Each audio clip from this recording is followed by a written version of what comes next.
اور دنیا کے اندر بھی جو منافقین اپنی آنکھوں کو حق کے لیے استعمال نہیں کرتے، اپنے کانوں کو حق کے لیے استعمال نہیں کرتے، اپنی زبان کو حق کے لیے استعمال نہیں کرتے، تو یہ لوگ بھی حق سے بالکل محروم ہو جاتے، حق کی طرف بالکل لوٹ نہیں سکتے۔ تو یہ ان کی ایک مثال ذکر کی گئی، مثلہم، ان کی مثال، ان کی عجیب حالت، کمثل الذی استوقد نارا، اس شخص کی مثال کی طرح ہے جس نے خوب بھڑکائی نارن، آگ، استوقد یعنی خوب محنت کی، انہوں نے کوششیں کی۔ یہاں پہ ایک بات، وہ یہ ایک فائدہ یہ بھی ہے کہ آگ جب آپ جلاتے ہو تو تب تک آگ جلتی رہے گی جب تک آپ ایندھن رکھتے جاؤ۔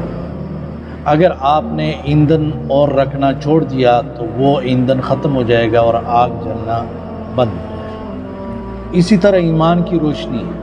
اس کو اگر آپ جلا کے رکھنا چاہتے ہو